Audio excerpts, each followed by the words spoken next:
రాబోయేది ఐటీ విప్లవం. ఎవరైతే ఈ విప్లవాన్ని అందిపుచ్చుకుంటారో వాళ్ళకి ఇబ్బందులు తక్కువ ఉంటాయి, అనుకున్న లక్ష్యాన్ని ఈజీగా చేరుకుంటారని ఆ రోజు చెప్పాం. ఆ రోజు హైటెక్ సిటీ హైదరాబాద్లో కట్టాం, ఐటీని ప్రమోట్ చేశాం. 25 ఏళ్ళలో జరిగింది మీరు చూస్తే ప్రపంచంలో తెలుగు వాళ్ళు ఎక్కడికంటే అక్కడికి వెళ్ళిపోయారు. మొన్నే నేను దుబాయ్ నుంచి వచ్చాను.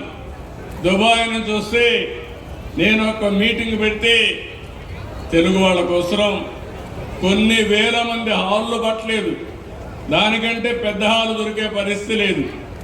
అంటే ఈరోజు ప్రపంచంలో తెలుగు వాళ్ళు లేని గడ్డ దేశం లేదంటే అది తెలుగుదేశం పార్టీ చూపించిన చొరవ. 25 ఏళ్ల ముందు ఒకప్పుడు అందరూ కూడా మన వాళ్ళు కూలీల కోసం, కూలి పనుల కోసం వెళ్ళేవారు. ఇప్పుడు కూలి పనుల కోసం కాదు, ఆ దేశంలో ఐటీ విప్లవంతో పనిచేసి ఆ దేశంలో ఉండే వాళ్ళకంటే ఎక్కువ ఆదాయం సంపాదించే వాళ్ళు ఈ తెలుగు జాతి అని చెప్పి కూడా నేను మీకు తెలియజేస్తున్నా. ఇప్పుడు నేను ఆలోచించాను, మరో విప్లవానికి నాంది పలుకుతున్నా. ఆ విప్లవే మీరు చూస్తే మొన్నే గూగుల్ విశాఖపట్నానికి వచ్చింది. ఆర్టిఫిషియల్ ఇంటెలిజెన్స్తో డేటా సెంటర్ పెట్టి దగ్గర ఒకేసారి $15 బిలియన్ అంటే $1,40,000 నుంచి $1,50,000 కోట్ల రూపాయలు విశాఖపట్నంలో పెట్టుబడి పెడుతున్నారంటే అది ఈరోజు ఎన్డీఏ ప్రభుత్వం పైన నమ్మకం, విశ్వాసం. ఒకప్పుడు ఇక్కడ కియా మోటార్స్, మీకు అందరికీ ఐడియా ఉంటుంది. నేను కియా మోటార్ తేవాలంటే నా దగ్గరికి వస్తే మీ మీద నమ్మకం ఉంది, మీ జిల్లాలో నీళ్లు ఎక్కడ ఉన్నాయని అడిగారు. ఈ అనంతపురం ఇప్పుడు హిందూపూర్ జిల్లాలోనే ఈ పరిశ్రమ వస్తుంది.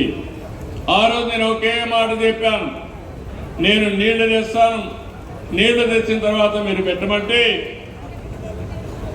ఒక యుద్ధ ప్రాతిపదిక మీద గొల్లపల్లి రిజర్వాయర్ కట్టి అందరి నీవా పూర్తి చేసి కియా మోటార్ తీసుకొచ్చి కరువు సీమలో కియా మోటార్లు తయారు చేసి ప్రపంచాన్ని నడిపించిన ఘనత ఆరో తెలుగుదేశం ప్రభుత్వాన్ని.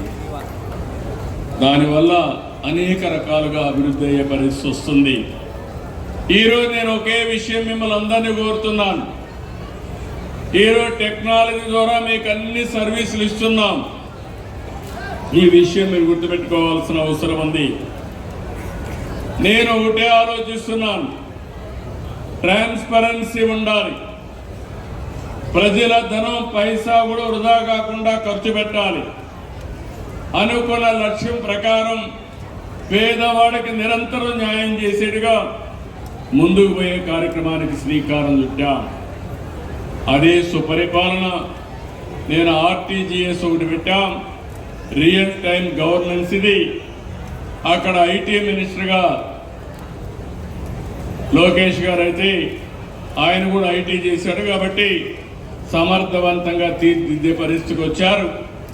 నేను ఐటీ మినిస్టరు, అక్కడిని డిజాస్టర్ మినిస్టర్ కానీ, ఇంకొక రోజునైతే పవన్ కళ్యాణ్ కూడా డిప్యూటీ సీఎం గారు అక్కడ కూర్చొని సమీక్షలు చేశాం. సమీక్షలు చేసి మీరు ఎక్కడా ఇబ్బంది లేకుండా చేయగలిగాం. భవిష్యత్తులో కూడా నేను ఒకటే మీకు అందరికీ హామీ ఇస్తున్నా, సుపరిపాలన ద్వారా టెక్నాలజీ అనుసంధానం చేసుకుని సరైన సమయంలో సరైన నిర్ణయం చేసి మీ అందరికీ ఎప్పటికప్పుడు మెరుగైన పాలన, మెరుగైన సూచనలు ఇస్తామని చెప్పి కూడా నేను మీకు తెలియజేస్తున్నా. మొన్నటి వరకు తుఫాను వచ్చింది, నిన్ననే చాలా దగ్గర నీళ్ళన్నీ తీసాం, అక్కడి నుంచి ఎన్యూమరేషన్ స్టార్ట్ చేశాం. నిన్న సాయంత్రమే ప్రిలిమినరీ రిపోర్ట్ కింద 5,250 కోట్ల రూపాయల నష్టం జరిగిందని కేంద్రాన్ని శాంక్షన్ చేయమని ఢిల్లీకి రిపోర్ట్ పంపించాం. మళ్ళీ నాకు గుర్తొచ్చింది మీరు. నిన్నటి వరకు బిజీగా ఉన్నా, మళ్ళీ మొదటి తారీఖు వచ్చింది. పేదల సేవలో మీ ముందుకు రావాలని ఈరోజు ఈ కార్యక్రమానికి ప్రాధాన్యత ఇచ్చాను. మీరు ఒక్కసారి చూస్తే నేను ఏ కార్యక్రమాన్నైనా వాయిదా వేస్తున్నాను కానీ మొదటి తారీఖున పేదలకు పింఛన్లు ఇచ్చే కార్యక్రమం ఎట్టి పరిస్థితులే వాయిదా వేయడం లేదు, చేసే పరిస్థితి లేదు. దానికి కారణం మీరు చూసినప్పుడు వయో వృద్ధులు, వితంతువులు, దివ్యాంగులు, చేనేతలు, గీత కార్మికులు, ఈ విధంగా 28 రకాల వ్యక్తులు వెయిట్ చేస్తున్నారు. ఈరోజు 4,000 రూపాయలు వృద్ధాప్య పింఛన్లు ఇస్తున్నాం. ఇంకో పక్క 6,000 రూపాయలు దివ్యాంగులకు ఇస్తున్నాం. కిడ్నీ పేషెంట్లు కానీ ఇలాంటి వాళ్ళు ఉంటే వాళ్ళందరికీ 10,000 రూపాయలు ఇస్తున్నాం. ఇంకో పక్క మంచానికే పరిమితమై కనీసం నడవలేని పరిస్థితి ఉంటే ఒక అటెండెంట్ ఉంటే తప్ప కదిరికొండ ప్రసాద్ గారు ఉండే ఈ నియోజకవర్గంలో 43,000 మందికి 19 కోట్ల రూపాయలు, తలుపుల మండలంలో 6,777 మందికి 3,05,00,000 రూపాయలు, పెద్దన్నవారిపల్లిలో 756 మందికి 33 లక్షలు ప్రతి నెల ఇచ్చే ప్రభుత్వం ఈ ఎన్డీఏ ప్రభుత్వం అని చెప్పి కూడా నేను మీకు తెలియజేస్తున్నా. ఒకప్పుడు వృద్ధాప్యంతో పింఛన్దారు చనిపోతే భార్యకు పింఛన్ ఇచ్చేవాళ్ళు కాదు. అదే నెల నుంచి ఇప్పుడు పింఛన్లు ఇస్తున్నాను. ఈ నెలలో మీరు చూస్తే 8,151 మంది చనిపోతే 3,26,26,00,000 రూపాయలు పింఛన్లు ఇస్తున్నాం. 2 నెలలుగా పింఛన్లు తీసుకోకపోతే 1,55,398 మందికి 127 కోట్లు ఇస్తున్నాం. 3 నెలలుగా పింఛన్లు తీసుకోకపోతే 13,026 మందికి 16 కోట్ల రూపాయలు పింఛన్లు రిలీజ్ చేసే పరిస్థితికి వచ్చాం. ఈరోజు మీరు చూడండి, నేను చెప్పిన పనులన్నీ చేస్తున్నా. ఒక పక్క పింఛన్లు ఇచ్చామా లేదా అని మిమ్మల్ని అడుగుతున్నా. రెండవది, నిన్నే మా ఆడబిడ్డలు ఏ మీటింగ్ పైన పెద్ద ఎత్తున వస్తున్నారు. నిన్నే ఏదైతే మీ అందరికీ స్త్రీ శక్తి కింద ఉచిత ప్రయాణ సౌకర్యం ఆర్టీసీలో ఇచ్చిన ఘనత ఈ తెలుగుదేశం ప్రభుత్వం అవునా కాదా అని మా ఆడబిడ్డలు అడుగుతున్నా. ఇప్పుడే నేను ఒక ఇంటికి వెళ్ళాను. ఆవిడతో మాట్లాడితే ఒక చిన్న టీ స్టాల్ పెట్టుకొని టీ అమ్ముకుంటూ 2 పిల్లలుంటే ఆడబిడ్డలుంటే పెళ్ళిళ్ళే వాళ్ళు. ఈరోజు దీపం 2 కింద ప్రతి ఒక్కరికి 3 సిలిండర్లు ఉచితంగా ఇస్తున్నామని చెప్పి కూడా నేను మీకు తెలియజేస్తున్నా. అన్నదాత సుఖీభవ 20,000 రూపాయలు ఇస్తున్నాం. 20,000 రూపాయలు ఇస్తానని కేంద్రం ఇచ్చే 6,000 కాకుండా 14,000 ఇస్తున్నాం.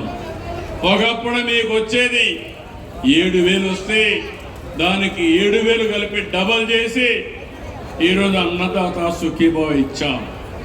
ఇంకో పక్క ఒకప్పుడు సాగునీటి పైన 1 రూపాయి ఖర్చు పెట్టేవాళ్ళు కాదు. ఈరోజు రాయలసీమ మీరందరూ ఒక్క విషయం గుర్తుపెట్టుకోవాల్సిన అవసరం ఉంది. నేను రాయలసీమలో చాలా సమస్యలు చూశాను. రాయలసీమ ఎవ్వరూ బాగు చేయలేరు, ఇది రాళ్లసీమగా మారిపోతుంది, కరువు సీమగా మారిపోతుందని ఆశలు వదిలిపెట్టిన పరిస్థితి. నేను ముఖ్యమంత్రిగా ఉండేటప్పుడు వస్తే మీరందరూ బాధపడ్డారు. మేము వేరుశెనగ పంట వేస్తున్నాం, 10 ఏళ్ళు వేస్తే 2 ఏళ్ళు కూడా రావడం లేదు, 8 ఏళ్ళు ఎండిపోతా ఉంది. కాబట్టి మీరు మాకు కనీసం పెట్టుబడి కోసం ఇన్పుట్ సబ్సిడీ ఇవ్వమంటే ఇన్పుట్ సబ్సిడీ ప్రవేశపెట్టారు. ఆ రోజుల్లో మీరు చూస్తే అడవుల్లో కంటూర్ ట్రెంచులు కొట్టమన్నాను, చెక్ డ్యాములు చేయమన్నాం. అవన్నీ చేసే నన్ను అమాయకుడుగా ఎగతాళి చేసే పరిస్థితికి వచ్చారు. ఈరోజు భూగర్భ జలాలు పెరిగాయి, అడవుల్లో చెట్లు రావడం మొదలుపెట్టాయి. ఈరోజు నేను ఎన్నోసార్లు చెప్పాను, రాయలసీమ రాళ్లసీమ కాదు, కానివ్వం, రాయలసీమని రత్నాల సీమ చేస్తానని ఆ రోజు చెప్పాను. ఆ పట్టుదలతో ముందుకు పోయాం. ఒక పక్క సూపర్ 6 ఇతర సంక్షేమ కార్యక్రమాలు ఇచ్చాం, ఇంకో పక్క సాగునీరు, ఎక్కడికక్కడ రిజర్వాయర్లు, ఇంకో పక్క భూగర్భ జలాలు పెంచడం. మన పెద్దవాళ్ళందరూ దేవాలయాలు కట్టారు. ఈరోజు ఈ ఎన్డీఏ ప్రభుత్వం, తెలుగుదేశ ప్రభుత్వం ఆధునిక దేవాలయాలకు ప్రాధాన్యత ఇస్తున్నాం. మనం ఎప్పుడూ గుర్తుపెట్టుకోవాలి, రాయలసీమకు నీళ్లు ఇవ్వచ్చని మొట్టమొదటిసారిగా ఆలోచించిన వ్యక్తి నందమూరి తారక రామారావు గారని చెప్పి చెప్తున్నాం. ఆ ఆలోచనను అమలు చేసిన పార్టీ తెలుగుదేశం పార్టీ. అంద్రి నీవా 6 లక్షల ఎకరాలకు నీళ్లు వస్తున్నాయి. అసాధ్యం అనుకున్నారు, సుసాధ్యం చేశాం. 14, 19, 12 వేల కోట్లు ఖర్చు పెట్టాం. అది ఇక్కడి నుంచి ఒక వ్యక్తి మాట్లాడుతా నా రాయలసీమ అంటాడు. ఏం రాయలసీమ నాకు అర్థం కాదు, నేను కూడా రాయలసీమలో పుట్టా. 100 రోజుల్లో అంద్రి నీవా కాలువ వెడల్పు చేసి లైనింగ్ చేసి చివరి వరకు నీళ్లు తీసుకుపోవడానికి ప్రయత్నం చేశాం. అనంతపురం జిల్లా ఒకటే హామీ ఇస్తున్నా, ప్రతి ఎకరాకు నీళ్లు ఇస్తాం, ప్రతి ఒక్క చెరువు నింపుతాం. మీ జీవితాల్లో వెలుగు తీసుకొచ్చే బాధ్యత ఈ ప్రభుత్వాన్ని. ఎన్ని సాధ్యం అవుతున్నాయంటే, ఒక పక్క సుపరిపాలన, ఇంకో పక్క సంక్షేమ కార్యక్రమాలు ఫుల్గా ముందుకు తీసుకుపోవడం, ఇంకో పక్క మీరు చూస్తే అభివృద్ధి పైన ధ్యాస పెట్టడం. మనకుండే నమ్మకంతో ప్రపంచంలో వ్యక్తులు కూడా ఇక్కడికి వచ్చే పరిస్థితికి వచ్చారు. ఈరోజు మీరు చూస్తే గూగుల్ వచ్చింది. నేను చెప్పాను ఇప్పటికీ 15 బిలియన్లు అంటే 1,40,000 కోట్లు. ఇలాంటి పెద్ద పెద్ద కంపెనీలు వస్తున్నాయి. ఇంకో పక్క రాయలసీమలో కూడా పెద్ద ఎత్తున మీరు చూస్తే చాలా కంపెనీలు వచ్చే పరిస్థితికి వస్తున్నాయి. కోపర్తి, ఓర్వకల్లు ఇండస్ట్రియల్ పార్కులు వస్తున్నాయి. చేస్తున్నాం. ఓర్వకల్లో ఈ రాయలసీమలో డ్రోన్ సిటీ పెడుతున్నాం. డ్రోన్లు ఉత్పత్తి చేస్తారు, డ్రోన్లు ఏ విధంగా పనిచేస్తాయి, యూజ్ కేసెస్ తయారు చేస్తారు. ఇంకో పక్కన డ్రోన్స్ ఏ విధంగా డిఫెన్స్ లో యుద్ధానికి పనికొస్తాయో అవి కూడా తయారు చేయడానికి ముందుకు పోతున్నారు. భవిష్యత్తులో మనుషుల కంటే డ్రోన్లు ఎఫెక్టివ్ గా పనిచేస్తాయి. రోబోలు వస్తున్నాయి, డ్రోన్లు వస్తున్నాయి.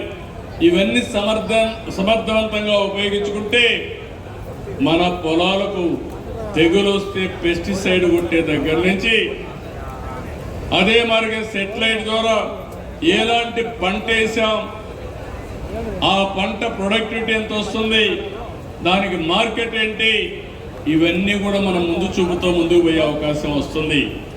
నిన్న మీరు చూశారు, సెటిలైట్ ద్వారా చేసే పరిస్థితికి వచ్చారు. ఇలాంటివన్నీ ఉపయోగించుకొని మనం ముందుకు పోతా ఉంటే రాష్ట్రం అభివృద్ధిలో, సంక్షేమంలో, సుపరిపాలనలో పరిగెత్తిస్తా ఉంటే కొత్తగా ఇక్కడ ఒక పార్టీ ఉంది, ఒక ఫేక్ పార్టీ. దాని పేరే ఫేక్ పార్టీ. వాళ్ళకి ఏమీ దొరకడం లేదు, వాళ్ళ జీవితమే ఫేక్ జీవితం. నేను ఎందుకు ఈ మాట్లాడుతున్నానంటే, ఇక్కడుండే మీ అందరికీ ఐడియా ఉంది కదా, వివేకానంద రెడ్డి చంపిన గొడ్డలి ఎక్కడ కొన్నారో మీకు ఐడియా ఉంది కదా, ఉందా లేదా? ఉందంటే చేయి పైకెత్తండి. దానిపైన ఆ గొడ్డలితో చంపి ఆ నేరాన్ని నా పైన నేనే ముఖ్యమంత్రిని. నాకే ఆశ్చర్యం వేస్తుంది, ఎంత అమాయకుడు ఎట్లా మోసపోయానని. నేను దయాదాక్షిణ్యాలు నేను ఎవరి మీద రాగద్వేషాలతో పనిచేయను. అదే సమయంలో ప్రజలకు నష్టం కలుగుతుందంటే, మీ ప్రాణాలకు మీ ఆస్తికి నష్టం జరుగుతుందనుకుంటే ఎలాంటి వ్యక్తి అయినా ఎలాంటి సమస్య ఉన్నా ఢీ కొట్టడానికి నేను సిద్ధంగా ఉంటానని మరొకసారి తెలియజేస్తున్నా. ఒకప్పుడు రాయలసీమలో ముఠా నాయకులు ఉన్నారా లేదా? ముఠా కక్షలు ఉన్నాయా లేదా? అనంతపూర్లో హత్య రాజకీయాలు జరిగాయా లేదా?